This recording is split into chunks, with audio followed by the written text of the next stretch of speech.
This episode is supported by Little Saints. More than a non-alcoholic beverage, it's a mushroom-infused cocktail that elevates the soul. Use code TheMothers20 for 20% off at littlesaints.com. That's TheMothers20 for 20% off at littlesaints.com. Now, enjoy the episode. Hello, everyone, and welcome back to The Mothers.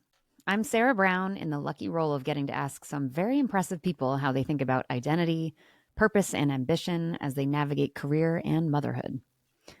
A reminder to follow us on Instagram at The Mothers Pod and review us on Apple or Spotify. Ideally 5 stars, or don't bother. Can I say that? I just did. And along the theme of can I do that, this week's guest is, as Kylie Kelsey famously says, someone I have no business talking to. Former First Lady of Massachusetts, Lauren Baker, now founder and CEO of the Wonderfund. Her husband, Charlie Baker, was our governor from 2015 to 2023. But enough about Charlie. This is about Lauren. After getting her MBA from Northwestern, Lauren had a long career in advertising at Hill Holliday in the 90s, which at that time had on-site daycare. What? As you'll hear, that daycare was critical to her ability to continue working as she and Charlie welcomed each of their 3 kids. But then a few things happened that led Lauren down a somewhat unexpected path. One of those things, yes, was her husband becoming governor. But you'll also hear some very relatable reasons around lack of childcare, commuting, and wanting a career pivot. It was also a path that made it really hard for Lauren to hold on to Lauren, as she was such an effective and sought-after enabler to the trajectories of everyone around her. What I also found fascinating and metaphorical was Lauren was a critical player in helping Charlie get elected, from fundraising to building coalitions to keeping her kids feeling safe and somewhat normal. Charlie becomes governor with all the responsibility, clout, and power that office offers. Lauren becomes First Lady of Massachusetts, which, as she shares, is an office with no duties and no budget. On the one hand, I get it. You vote for an individual and tax dollars go to that individual's remit. But I also find it fascinating and an extreme and public model of the role partners can find themselves in. Essential to the home and enabling others, but not getting paid, and in certain ways, no power. To her great credit, Lauren turned this into an opportunity to blaze her own path and make the office what she wanted it to be. But it was a long time, years, before Lauren kind of came back to herself and found a way to feed her own professional ego the way she needed. We talked a lot about ego, by the way. Are we supposed to conquer it, or are we actually supposed to listen to it? Interestingly, it was a professional move that helped her get back to Lauren when she founded the Wonderfund, which is a beautiful organization funding enrichment programs for 30,000 kids engaged with the Massachusetts Department of Children and Families, aka DCF. Think music lessons, college test prep, sports teams, summer camps. I'd encourage everyone to visit wonderfundma.org and choose how you want to support. For Beantown locals, they're also hosting a fun holiday fest at the Lenox Hotel on November 13th at 6:30, which I'm planning to attend too. When Charlie was governor, he and the media would often talk about how people may like Charlie, but they really love Lauren. I get it. Lauren is smart, capable, driven, honest, warm, joyful, and a consummate mother who loves her kids and wants to elevate the lives of kids across Massachusetts. At this point, she's also seen so much, done so much, and seems wonderfully not defined by any one part of herself or by any one part of her life going particularly well or not well. She knows herself. And isn't that a state of being we'd all like to achieve? Lauren, thank you for taking the time to share your story with us and for showcasing the resilience so often required for mothers to find themselves again. We're all better for it. So, dear listener, please enjoy our conversation with Lauren Baker.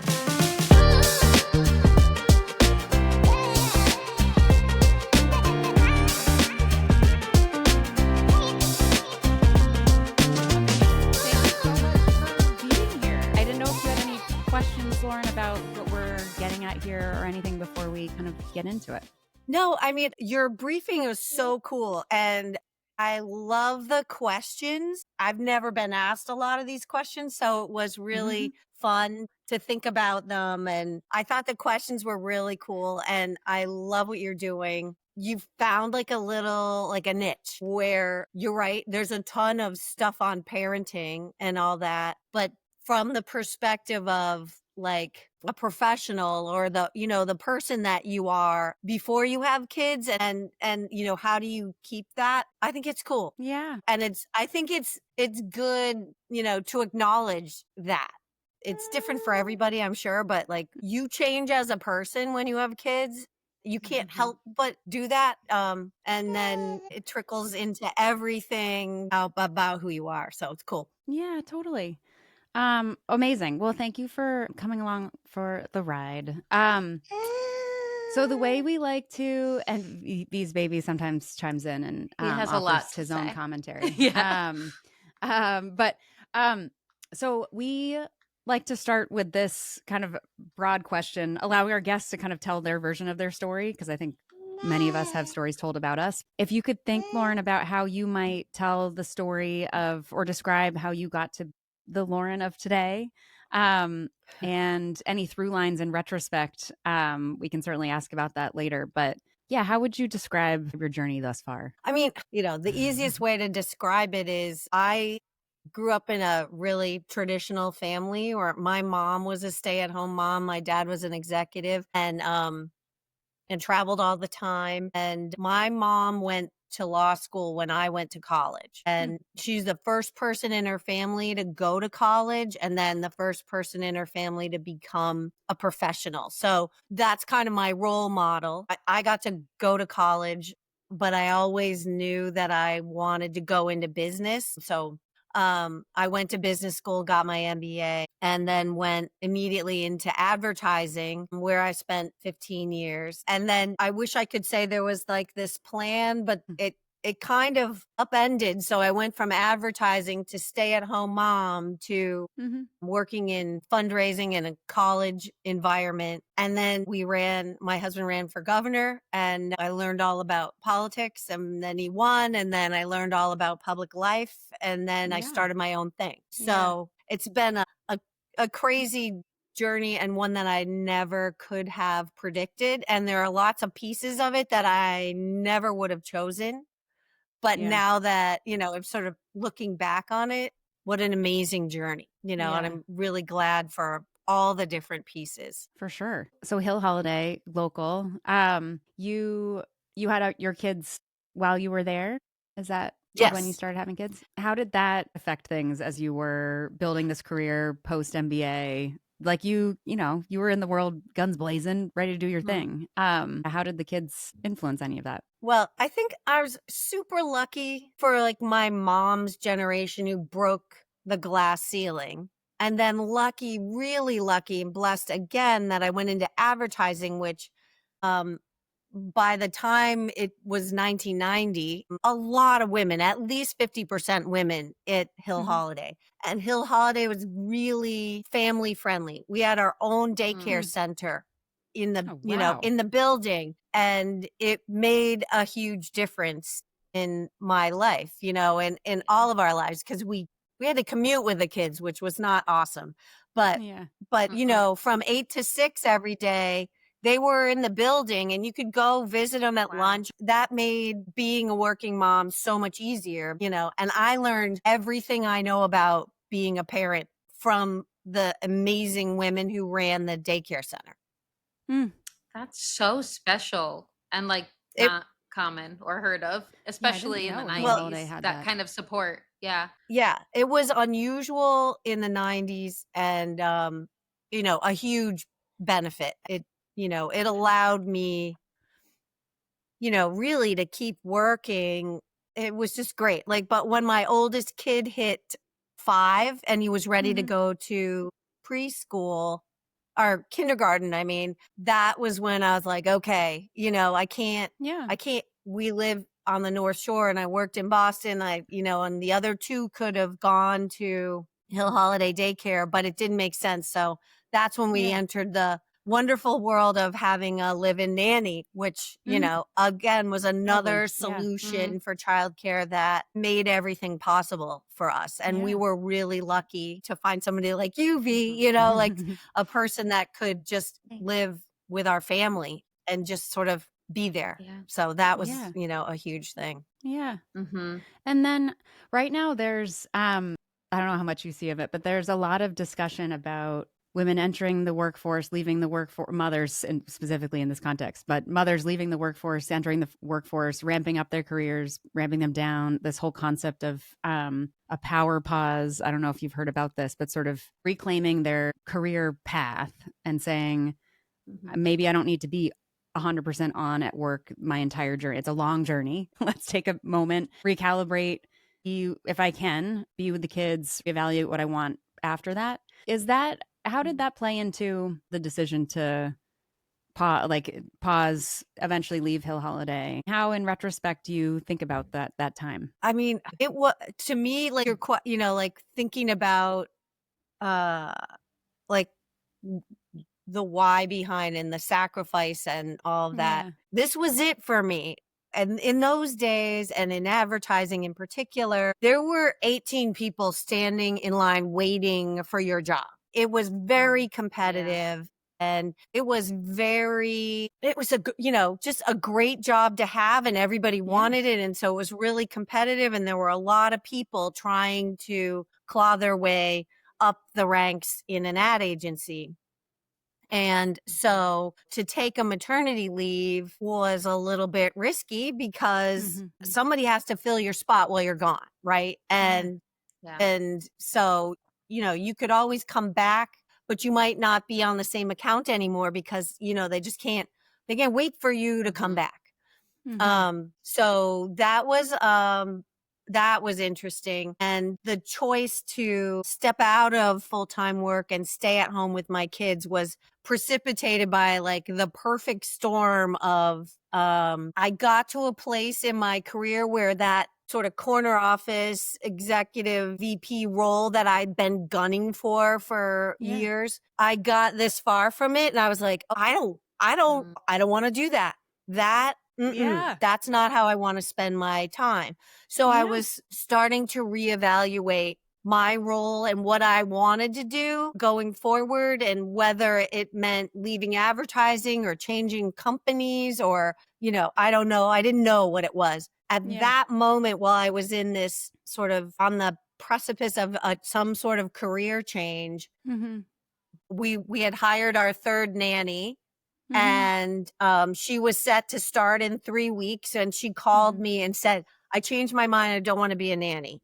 And I was feel like, it so deeply. okay. Yes. And at that same Of moment, my course. husband took a new job, which meant that it was a huge job and a big change for him. And he couldn't do his 50% of the pickups or drop-offs or anything. Like he was just like full on into this job. So it was like this perfect storm. And I was like, well, I guess this is the universe saying, you got to go, you got to stay home. And I thought I was going to, leave Hill Holiday, stay home for 6 months, reevaluate, and then go back to work in the new thing, whatever the new thing was. Well, 6 months turned into like 10 years. And I found it very difficult to get back into full-time work because I think that would have been, the early 2000s. And I think people had a hard time understanding the value of what you learn. And it was probably me more than sort of other people, but to really understand the skills that you build in project management and everything else, human resources, facilities management, all those things that you do when you're a stay-at-home mom. Like I had a hard time translating that into what's the next thing. Yeah. And that was hard. It was really hard. This resonates so much with me. So I thank you for opening up about this. I wanted to really quick just double click on you said suddenly the VP role, corner office, suddenly was like not necessarily what you wanted anymore or didn't seem worth it. But can you say more about what was it that was no longer enticing? And I'm guessing, was that model, who held that role? were these men that were doing this at that point, or were there women that you looked up and saw, okay, that life is what I want or what I don't want? I mean, it was both. My boss at the time she still is a woman. And, her kids were younger than mine actually at the time. And, it was less about the sacrifice that she was making to work full time because I was doing the same thing, but Yeah. it was more about sort of the content of her day to day. And the Mm. closer I got to her and her role, the more I realized Mm. like what I love about advertising and communication is the strategic part and really Yeah. trying to problem solve and create the best strategy and the sort of how do you translate that strategy into effective communication and all. I Mhm. love that part of it, the really sort of Mm. hands-on part. And what I noticed that the senior people were dealing with was all the other stuff, the Yeah. politics and the staffing issues and the client issues and I was just like, that is not how I want to spend my day. Yeah. um to Mhm. be like a cog in this wheel. And I don't know, it just didn't seem as exciting to me. Yeah. And I Mhm. think the other piece of that was I was doing, I was in advertising, right? So I Mhm. did beer, I did soft drinks, I did a Mhm. ton of like computers. And then when this Mhm. thing called the internet became a reality, it was like, oh my God, you know, Yeah. seriously, like, No, I believe it. I and mean, with golf AI now, balls. it's happening a little bit too. Yeah. Yeah. Yeah. Yeah. Yeah, right? But I got to the point where I was like, I don't care if I sell another golf ball, a beer, or a computer. Like, I don't care Mhm. about that.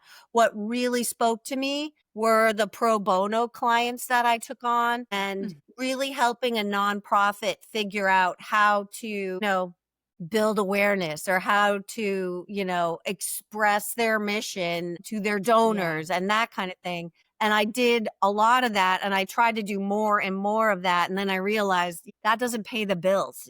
So Yeah. I needed something a lot more mission driven, and a lot Yeah. Mm. more meaningful to my heart than consumer products, which are Mm. awesome and we need them. So, Yeah. but It's so interesting that we have heard this sort of theme of among all of the, C-level founders, Pulitzer Prize winners, like of any range of highly successful career, also mothers, that the key for them, there was a switch that went from working to work and grow and sort of not be powerful, but I don't know, continue to go up the ranks, so to speak, and kind of have a Mhm. larger remit and more responsibility. There's a moment for many where there's this inflection of, to put words, kind of summarize what they say to us, is basically if I'm gonna work and I want to work and I need to work often, typically, it needs to matter. And there's something that mattering wasn't quite as pronounced as what I'm picking up on from everybody. And it sounds a little bit maybe showing up with you of there's something about kids being in the world and maybe taking on this role of mother where there's something that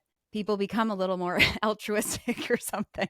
Like suddenly, to your point, it's like not just gonna sell beers, like I actually want to solve problems. Is that, am I putting words in your mouth, or does that kind of resonate with what kind of was going on as you were thinking about this or at this inflection point? I mean, I didn't think of it in terms of because now I'm a mom and I see the world differently. I Mhm. didn't think of it that way.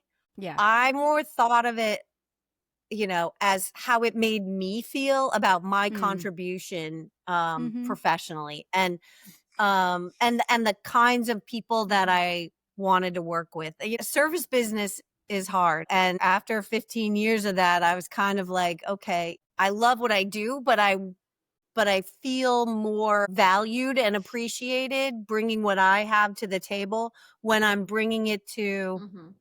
really mission driven organizations. Yeah. But I mean, I've always been kind of a service oriented person. That's where I Mhm. find the most satisfaction Great. is in Yeah. helping others. So Yeah. that's kind of how I looked at it. Yeah. Well, and then you find yourself collectively as a team, you wind up in, a more public life, public service. What was that transition like in terms of managing your own career expectations, and kind of how you wanted to show up alongside? I also have to say, I loved you. I only see what I see on the internet, but you and Charlie seem to genuinely really love each other. And it seems like everything seems very team collaborative. And I mean, I'm assuming and hoping that's true, but what I could pick up on as I was kind of doing some background research, it seemed like these were collective in many ways, like your marriage came first and then there was everything else. But you tell me. Well, that's good that it looks that way. It looks that way. No, I mean, Perfect. Yes, that's exactly what it is. Yeah, exactly. Yes. I mean, that is true. I mean, I never would have picked politics or government or public life, like service, because of the public nature of it. Yeah. But it's fascinating. We didn't do it. I mean, we had an opportunity to do it when our kids were sort of in like middle school and elementary school, and we turned it down and decided that it was too soon. I don't know how people do it who have young kids because as a spouse or a partner, you either have to be all out or all in. You can't tread the middle ground. And, you know, the first time my husband ran, I really thought, well, you know, my job is to protect the kids and keep everybody feeling normal and, you know, just keep things running. And then I'll dip into the campaign when I can and, you know, be there. That was really hard because I felt like I wasn't doing a good job in either place, you know? So, you know, but the second time he ran, our kids were in high school and college. So it was much, much easier. And I felt like our town, our school, the schools that they were in really wrapped their arms around our kids and protected them. And great. Kept, you know, the teachers were great. And because you don't know what you're going to get, right? You just know that if you know, if your dad is running for governor, people are going to pay attention to you. And if you make a mistake or you say something wrong or whatever, you do something great, everybody's going to have something to say about it. And that's really hard. It's hard enough to be a kid, but to have your parent be in public life makes it way harder. Truly. It's really beautiful that at all different stages of your children's lives that different people stepped up in different ways and that you also got to learn from that. And the fact that you're open to that, because I think for many people, it's hard to like accept help or accept that maybe I don't have to do this all by myself. And the fact that you were like, it's okay that like the teachers can step up in this way, or it's okay that like we have these nannies and like, that's cool that we could do this together. I think that's a really beautiful thing for you and for them, for everybody. Well, thank you. Yeah. I mean, I wish I could say any of it was intentional. It just, you know, it was the reality for us, you know? It takes a village. So Lauren, you're helping your husband run successfully for office. He gets into office. You're also, it seems like you're obviously sort of protecting, raising, it seems like hands-on parent to 3 kids. And then also various there's the Baker Group, you started the Wonderfund, like you're also continuing to build your own career or move into a different area, which is a lot. And I'm just curious how that was experienced and what was the driving force? I personally am someone who takes a lot of identity out of work, which is not necessarily healthy. But as I sort of look at your career journey, I'm just curious if there was a sense of sort of like trying to hold on to Lauren in the middle of all of this, and how that went.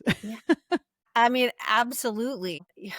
Yeah, I did. I totally lost myself in the course of it, which was really hard. Like I always put like my professional identity is like the first thing that I would say. Well, I'm you know, and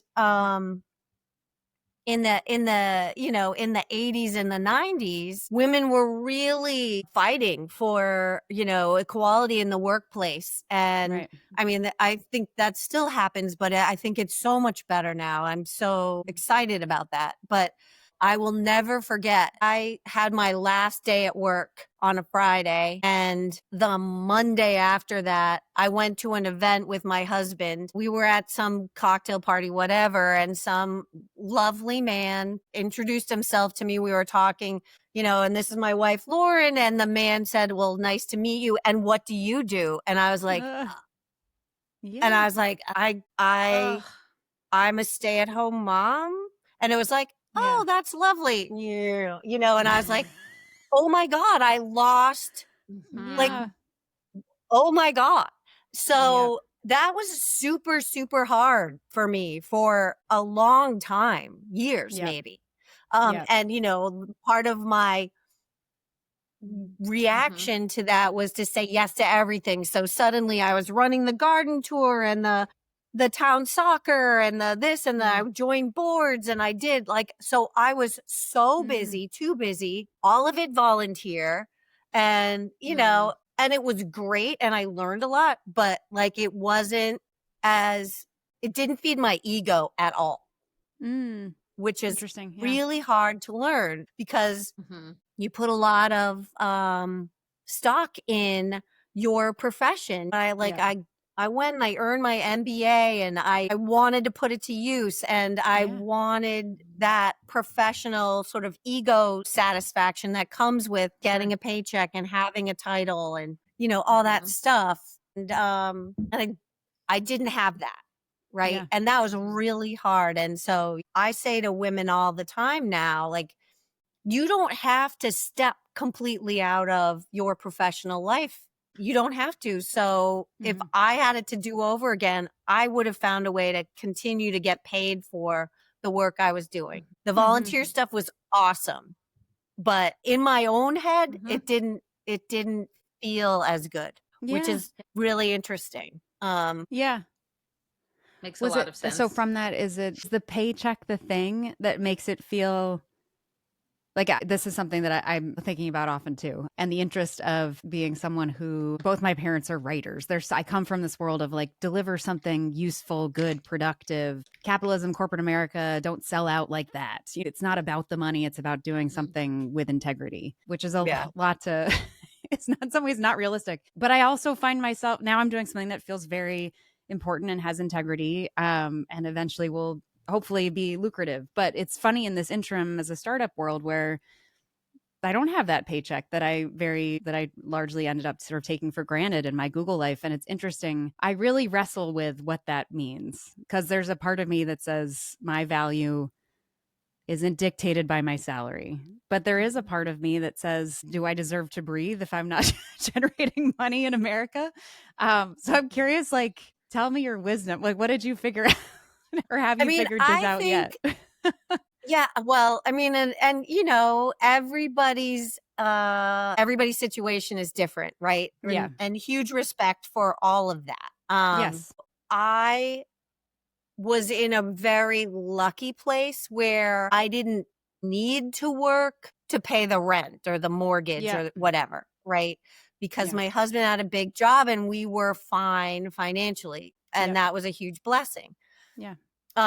So if you as a woman have to have an income to pay the bills and survive, that's a completely different story, right? Yep. And women are insanely capable of keeping 100 plates spinning at the same time. Yeah. For me, it took me a while to get over the connection between having a paycheck and adding value and being a professional, right?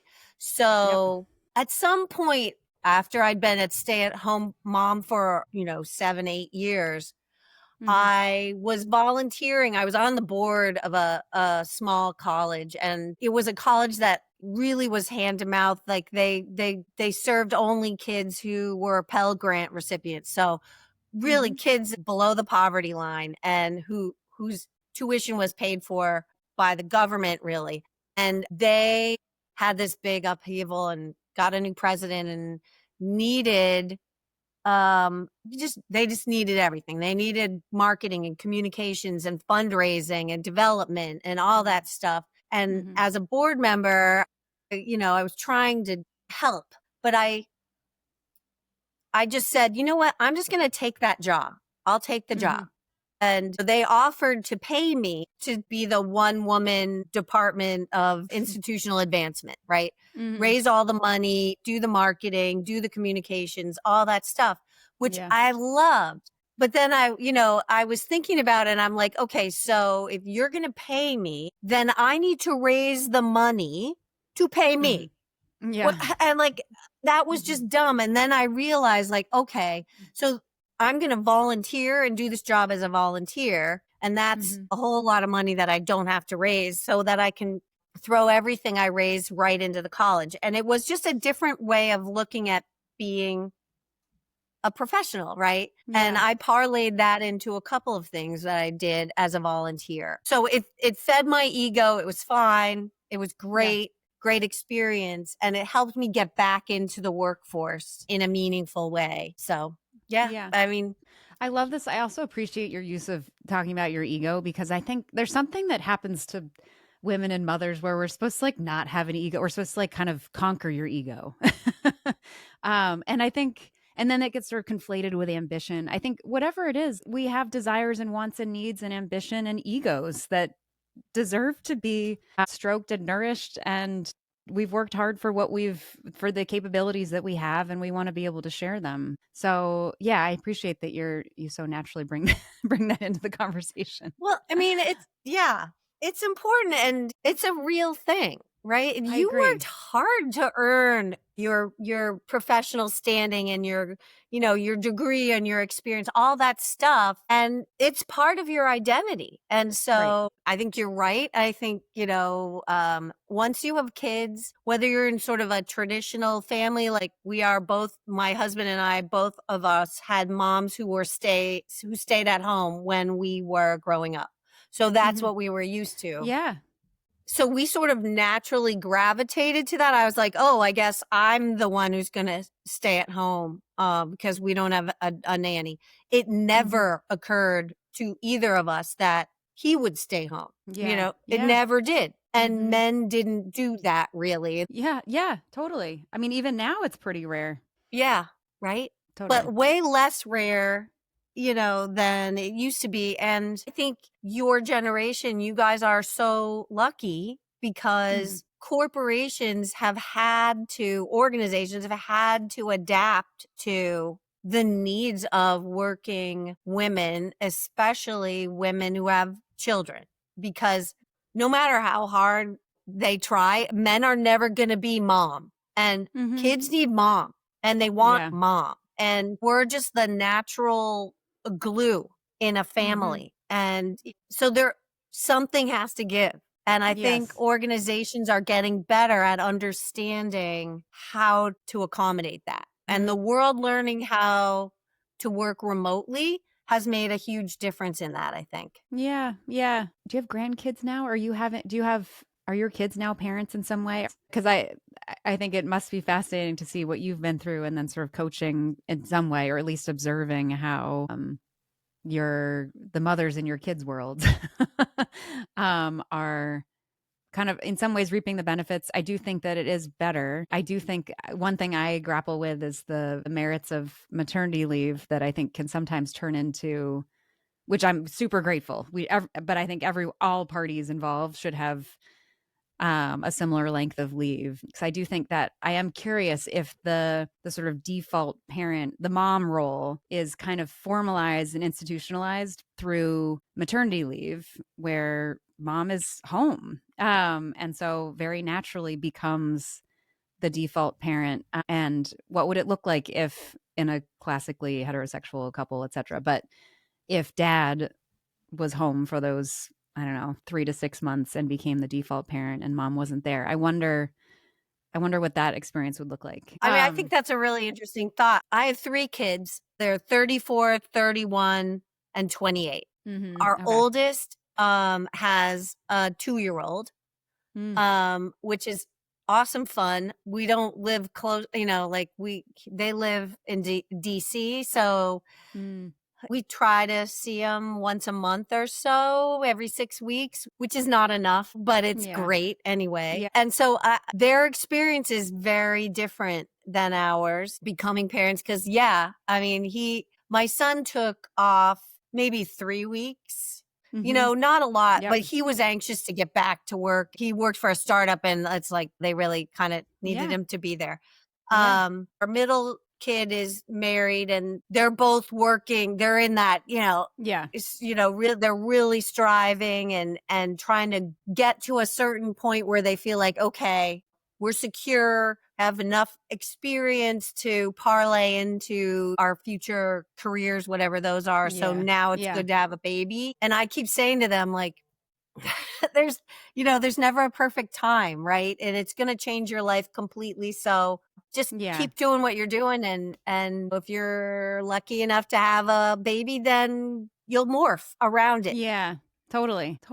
Yeah. Okay. I want to make sure we talk about the Wonderfund, Lauren. And I am also curious about sort of the genesis of it while you were in office. I love that you but there's also some quote that I saw from you, by the way, that was talking about how there was no official expectation of First Lady of Massachusetts. And you were like, I'm going to make this what I want it to be, which is really empowering and a really strong statement. And you could sort of take that for so many ways that mothers are kind of pioneering. No one's told me how to do this. I'm going to do this my own way.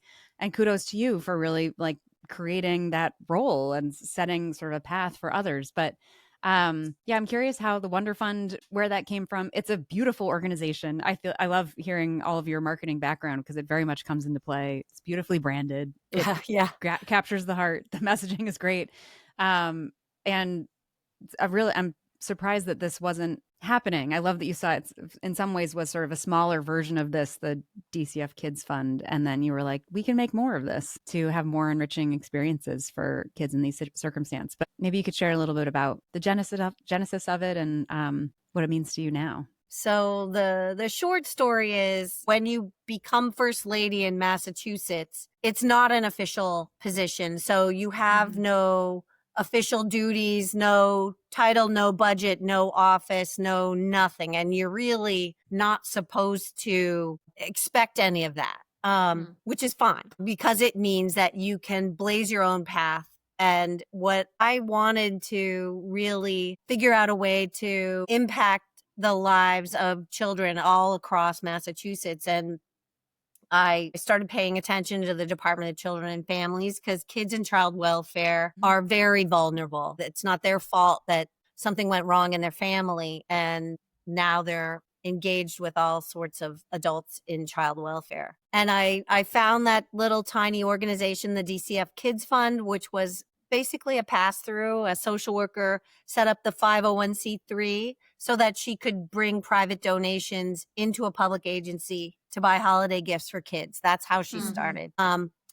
And she had just retired when I found this organization. She wanted her work to continue and the board was trying to figure out how to do that, right? I think they always wanted to grow, but they didn't know how they were going to do that because they were just a volunteer board.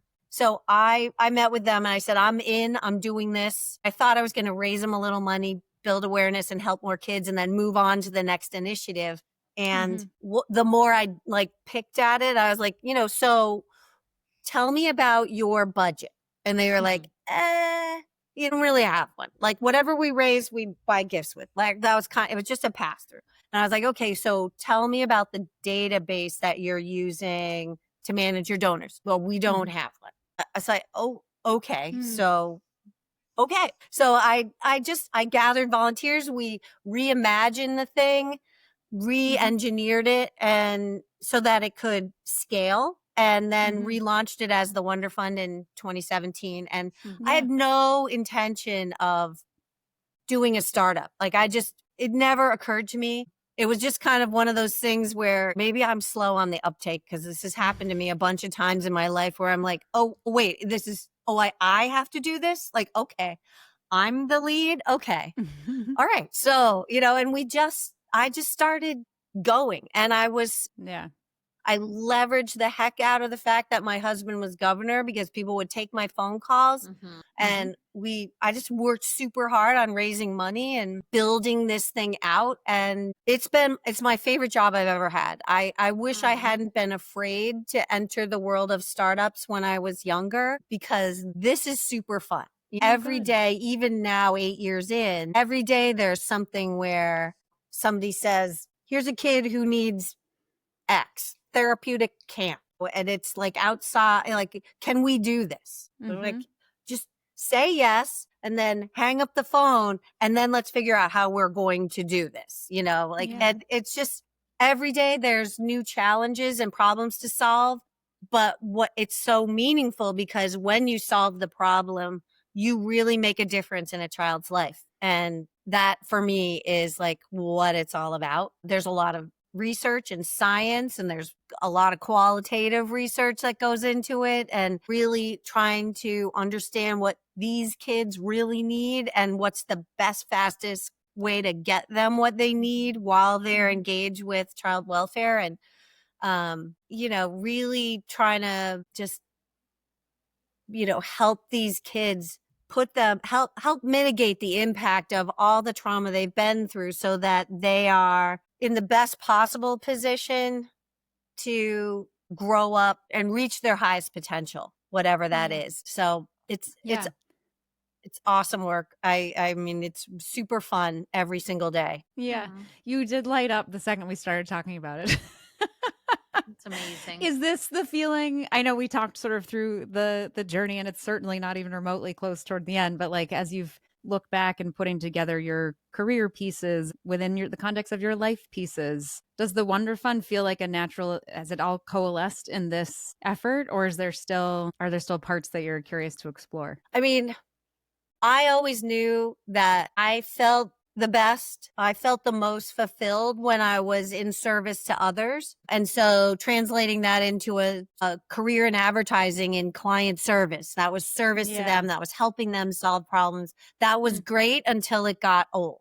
Right. And then, so each thing I've done has been a building block that enabled me to have the courage to go and start this thing and think that I could do it.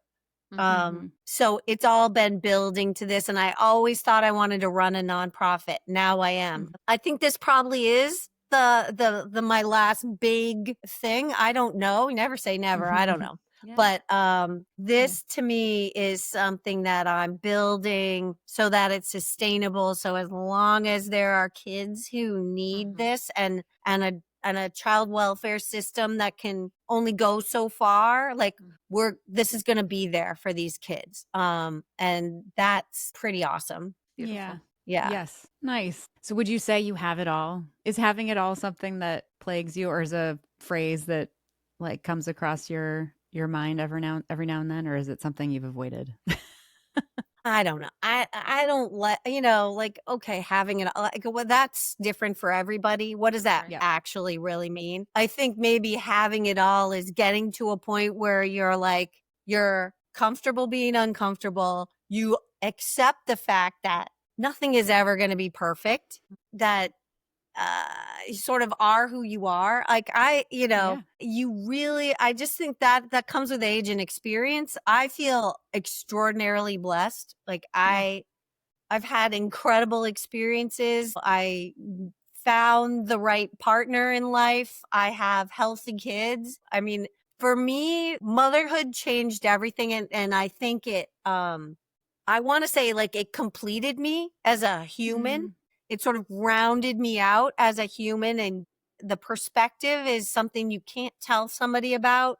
But once you understand what it is to like live your life so that someone else can survive, it's really understanding that you're part of a bigger thing. Like you're important, but you're like one important cog in a bigger thing.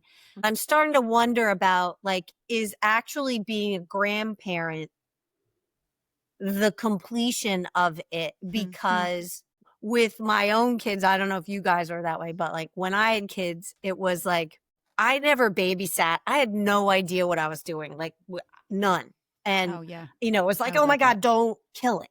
Right. Like just, just true. And so it was like this for years. But like now to watch your own kids become parents is like unbelievable. And then I see my grandson and I'm like, we got this. Like he is going to be fine. Like you're a great parent. He's fine. I'm so much more relaxed. And with him, I understand that the chores don't matter. Like what matters is sitting on the ground and playing cars for 6 hours. If that's what he wants to do, then that's what I want to do. And as a parent, like that's the thing I think I would say to myself as a young parent is like, the laundry can wait. You don't have to cook dinner. Like if you have a chance to like really be 100% present with your kid doing what your kid wants to do for as long as they want to do, then do that. Because no one cares about whether the garden is weeded or the groceries are like, that. And I always was like, oh, I'm going to play with you for 5 minutes and then I'm going to flip the laundry and then I'm going to come back and then I'm going to start dinner and then I'm going to, I'm going to clean the house and do the bathrooms and and I wish if I could tell myself, would you just relax and just be present because it goes by so fast. And that is the most cliche thing, but it is the most true. The days are super long. But the years go by like that. Are short. Totally. Yeah, that's really good advice, being present. I totally agree. You jumped beautifully to our closing questions. One of them is, what would you say to your new mom self? I think maybe we solved it. Is there anything that would have made it easier along the journey of motherhood or a theme of things that you can think of? For me personally, a little more self-awareness, like really like, who am I? And an acceptance of like you can't control it. And so don't worry about it. Like, don't be anxious about what if this, what if that. Think it through, have a plan, but relax and enjoy the imperfection of it. Just roll with it more. And I think the older I get, the more I roll with it. Maybe I'm going too far the other way. I'm like, what? We'll be fine. Whatever. Yes. No, I love this. So you said earlier, like getting comfortable, being uncomfortable, and enjoying the imperfection of it all. I think those are really wise phrases. So thank you. Our last question is sometimes emotional in a beautiful way, but your kids might be listening or one day they might listen to this episode. Is there anything that you'd like to say to them? I think I would say enjoy the ride, live every minute, and family is everything. We're blessed. We have a great family, and that's the heart of it. Yeah, it's emotional, right? I know. Yes. It's like, take a whole life of wisdom and what do I need to tell? What do my kids need to know? I totally agree. Family is something that I didn't appreciate enough until I got older, I think. And it really is, it's the thing that's there with you forever. And I think the sooner that you know that, and the sooner that you're willing to prioritize and invest in it, like that will pay off more than any other investment. And congratulations on building a beautiful one. And thank you for sharing yourself with us. This was really great. It's really been an honor to get to know you. You're so impressive and you have so much to offer and are leveraging so much. So thank you for all that you've done in this interview and to the Commonwealth. Thank you for your service, as we say. And thank you for being a part of this conversation. I know our listeners will learn a ton about how to be their full selves. So thank you. Yeah, thank you so much, Lauren. Well, you're so welcome. I'm really honored to be invited. I think you guys are onto something really cool, and to sort of keep the conversation going and encouraging mothers to become all they can be and not be afraid is real. Not be afraid to, take a risk, do a thing. Yes. Try it out. That is so cool. And it's a pleasure meeting you guys. And I can't wait to see what happens next for all of you. Yeah, likewise. It's going to be crazy. All right. Well, thank you so much.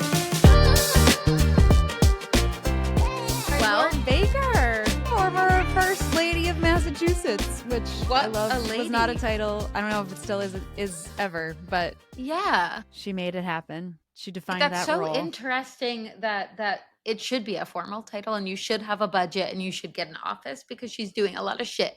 So she deserves that. Yeah. It is interesting. I need to do some historical research as to why in the White House that is true. The First Lady of the United States. Actually, do they get a budget? I don't even know.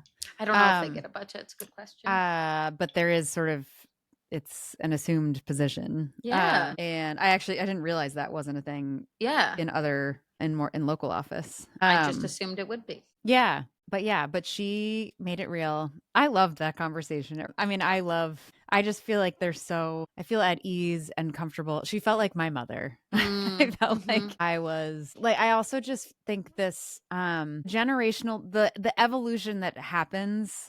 And there are other ways. Motherhood is not the only way that society is like evolving, obviously, but it's been interesting for this to think of like, but my mother and Lauren and any of these women that are essentially just older than me with older kids, what their experience was and what was normal and sort of accepted and what they were railing against and trying to move forward from. Like she's like, my mom was a stay-at-home mom, but then went to law school when Lauren went to college. So it sort of experienced this like stay-at-home, like lived through this era of, kind of a quote unquote housewife being somewhat sort of that was the model, but also moving out of that and breaking out of that, so to speak. But also she herself, now her own person, mother herself with her own career, like I think these models subconsciously, consciously or not, really do live with us. And Lauren wanting to take, then she sort of, Hillary Clinton, for whatever anyone wants to think about her, always talked about this, like it's a baton, like passing the baton, and it just takes a long time. It is, I feel like what we saw with her, stay-at-home mom to law school, and then Lauren herself, college, MBA, wanted to be a VP, corporate track, big, and was on track to have these bigger and bigger jobs. And then also had her own pivots of stepping away from that, and then finding herself kind of the partner of husband with big career, leading career for the family, and then trying to find her own way within that. I just think that's such a real, there's so many versions of obviously all of this. To me, that's one that feels so like we don't think the layer below what that looks like often enough. We're like, oh, okay, husband's working, husband has a big job, mom's at home, mom's happy, of course. Like mom maybe doesn't even need to be working, but like gets to be with the kids. Like there isn't, I don't know, we don't really kind of pick that apart. I loved when, painful, but I loved when she was talking about how she's like, I totally lost myself. And how often in this case, motherhood, like, even if we plan to have children, motherhood like happens to us, the uterus blessed ones. And it just is, there's so much reaction that we need to do and accommodating of that reality that we need to do. And it makes sense that we get lost. I don't know. I really appreciated that she was so open about what a wild experience. And how it wasn't easy. The risks that she sort of wished that she'd taken in retrospect is like nice to hear about. And of course, I'm sure if those risks really made sense, she probably would have taken them at the time. Like there's everything in hindsight seems like it makes more sense, but Always. Yeah. I feel like also the wisdom at the end, this like, which just comes with growth. And I think it comes from just like enduring so much of life, but just this idea of wrapped up in the question of what is having it all, and her saying this sort of just the resilience and being comfortable, being uncomfortable, like enjoying the messiness. Like there's something that, I don't know, these like ongoing inflections and reflections about the tension of ambition and striving, and also wanting to be grateful, and also wanting to be present, and also thinking family is the most important thing. Like it's just, it's hard to navigate all of that and feel whole and present in your body. Or as when we're recording this, we just put Tamara Hinckley's episode out where she talks about alignment in life and finding ways to feel like your whole self is like moving in the same direction. Like that's it's not easy. I don't even know if it should be possible. Truly. Yeah. And it was nice to hear her, I don't know, like just honestly talking about having an ego that deserves to have its airtime. Like I think that's so like, yeah, that's so core actually what these stories are about. It's like mothers aren't, moms suffering in the corner. Like we have egos. We're humans and we want things and deserve things and feel entitled to things and want to feel good about ourselves and having a healthy ego is a good thing. Obviously, everything in moderation. But I think that there's so much gaslighting and justifying and like sort of rationalizing of our experiences. And I think it's nice to just be like, I have an ego. I want to have a bigger job and I want to be making money. And that's going to make me feel good. And that doesn't mean that I'm a terrible person. You know what I mean? That doesn't mean, doesn't have to mean something. But Right. yeah, I don't know. I just really I thought I personally just identified with a lot of her life path and how she felt a lot about it along the way, how she thinks about it now. So yeah, I feel really grateful to have that conversation. I don't know. Yeah. I think I wish, and I'd love to like dive deeper. I wish we got to talk more about this, but when she talked about being kind of at the end of her career in her advertising job after her like kids had gone to kindergarten, whatever, and then she realized like, oh, I don't want to be at the top anymore. This is actually not something that feels like it would fuel me. And then coincidentally around the same time she had that nanny who was like, actually I changed my mind, and her husband had gotten a new job. So it was kind of like default, like, okay, of course I will just like step in here and stay at home and do this and step into this role.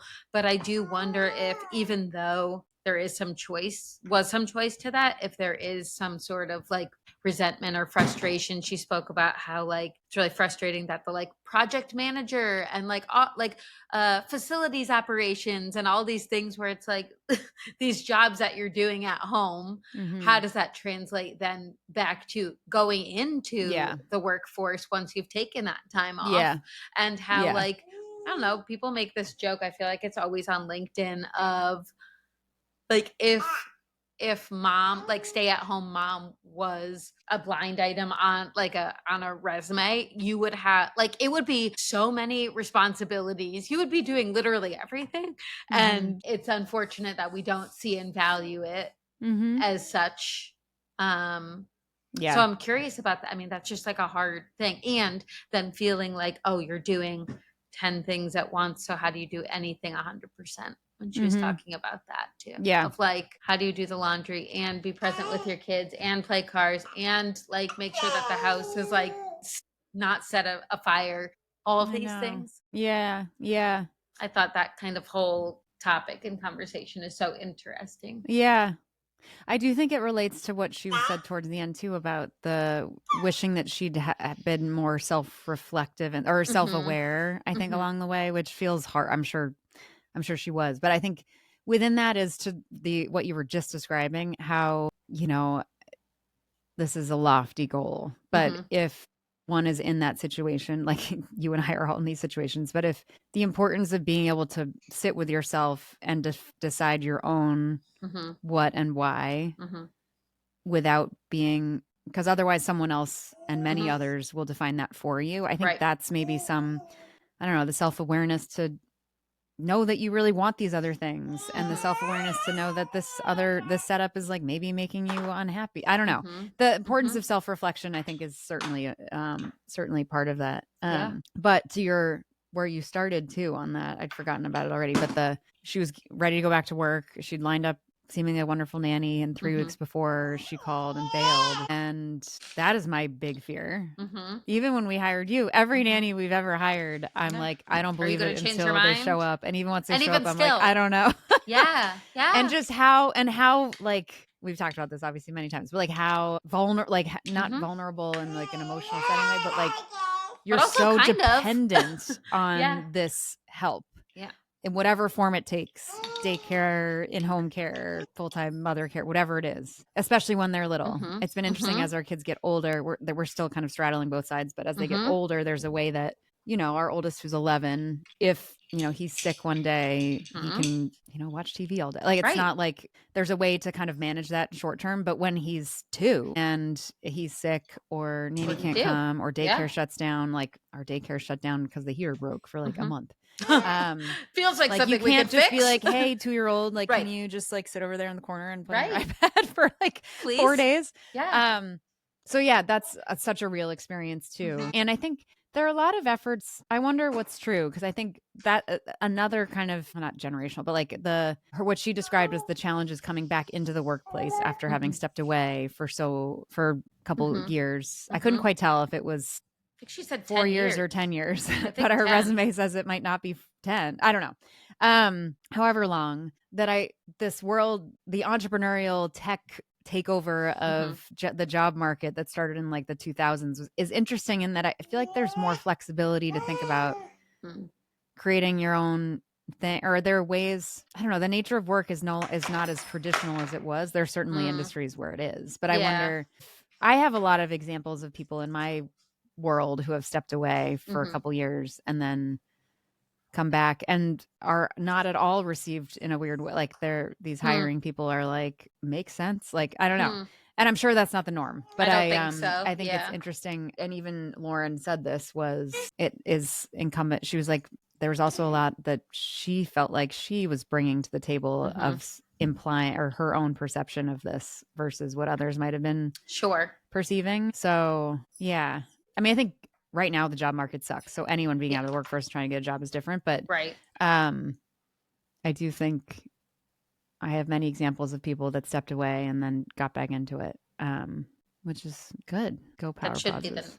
That should be the norm. Yeah. Also, shout out to Hill Holliday for having in-office daycare. I didn't know that was true. That. In the 90s, that feels like an absolutely absurd. Do they still? Because I thought that's why when Google offered that, it was like, no one's ever done this before. And then they like almost, I don't even know if they had like not they almost shut it sustainable down, or something. I think TJX has on-site daycare. And I want to say maybe Johnson & Johnson. Like, I'm curious these like pockets of places. Yeah. I mean, that is like offer it. An incredible, that would personally make me, if I had that opportunity, feel so much better about everything. Like I complimented Lauren a little bit on this like collaborative experience of parenting and knowing that like you don't have to be everything all the time, and like that would make me feel so much better about being able to like go, like working is doing something for yourself in a lot of ways, whether it's financially, emotionally, physically, whatever it is, but then knowing that like your kid is still there, like having that access to be able to show up for them still, like that's so cool. So more people should do that. Get on that, everybody. Totally. Oh my God, I'm sure it's easy to implement something like that. So like, just do it. Yeah. Well, I wonder, even if it's like Bright Horizons is right, has all this scale and whatever we think, I totally feel wishy-washy in some ways, but they should have locations like I don't know. There should be a partnership there. I think those do exist. I'm sure some places. Yeah. Then the problem is you're still paying for it. I think some companies it's heavily subsidized as it when should it's be on site, but not all. We want it really subsidized and also really good, and also everyone to have it. Yeah. Come on. Too much to ask? We'll get there. Okay, cool. Talk to me about your joy right now, V. Or this week. Tough week in this house, but let's see. Joy, that's an easy one. Joy, you had a birthday that was meaningful. First birthday, and we had like a significant amount of family coming to town, which was really nice. And like it was chaotic and messy in all the ways and like whatever, but it was really nice, like a reminder of why we're here, and just was really fun and like cool to celebrate. Sang happy birthday a lot. We had a lot of cake and ice cream, and it was great. That was a big joy. It was really special. It was cool. Not necessarily emotional, but just like beautiful to reflect on the past year and how much change has happened. And it was cool. That's my joy. Where's yours? Oh, I love it. I love it. I have a lot of things to pick from. I think one sincere joy right now that is I got our kids into this community service oriented camp for a week. Very cool. And I'm so glad. What is it? What is it? Like today they're going along the Charles River to pick up trash, and they're walking for like 2 miles to do it. And it's called Service Stars. Cute. And partly supported by some of my kids' friends' parents, specifically mother works there, and she's super cool. And cool. I don't know, I felt really, I mean, our kids exist in such a lucky place, and I feel so happy to be exposing them to more of what the world is, and some of the things that like our oldest the other day was like, no one dreams about like going and picking up trash along the river. I was like, yeah, like welcome to what like a lot of life is. Like not all of life is exactly what we dream it to be, and we find the good in it. And also just, I don't know, they're doing a range of things like fundraising things, making, you'll appreciate this, for as an animal lover, which I try to be, but I don't know. Hates animals. Sarah never wants a pet in our house, everybody. Don't let her fool you. Although, of course, because I do everything I say I wouldn't do, we're for sure one day going to have a dog, and I'm going to be like, and it's going to be most like devoted to the dog. A Malamute, like the largest dog. It's actually a polar bear, and it's going to only sleep in bed with Sarah. For sure. She's going to carry it around in a baby Bjorn. Yes. Oh my God. Wait, I didn't tell you this. Sorry, tangent, but a funny one.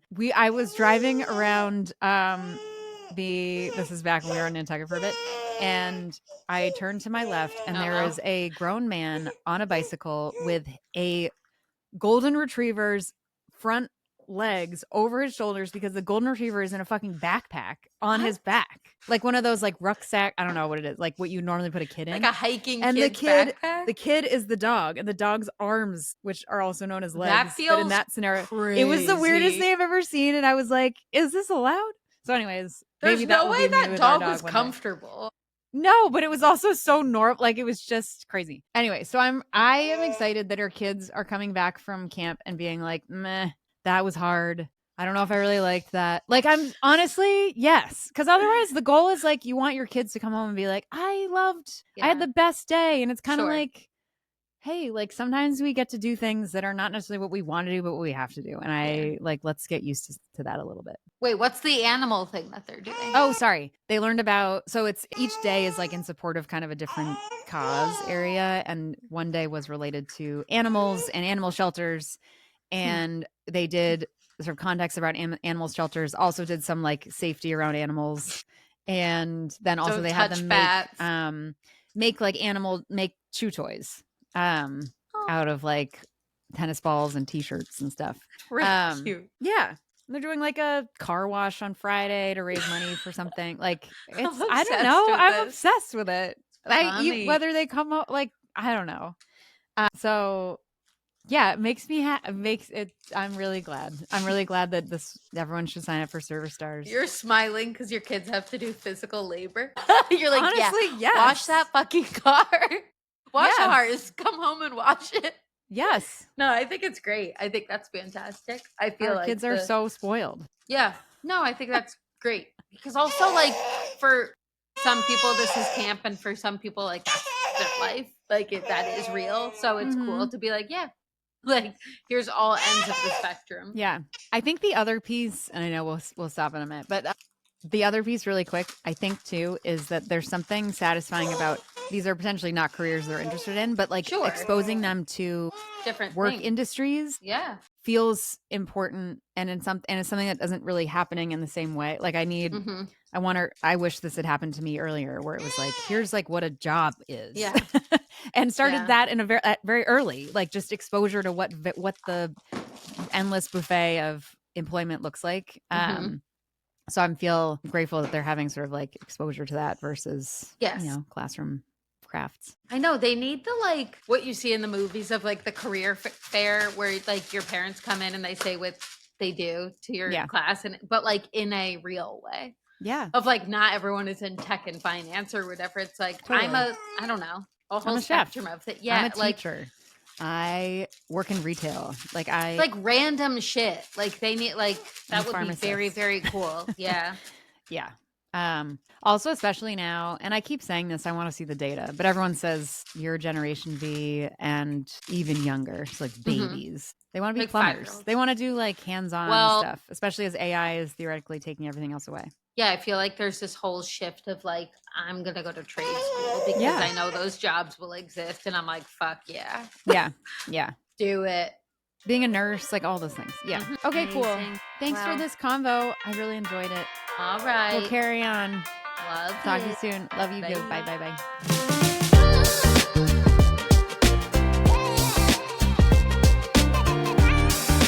Thank you so much for joining us.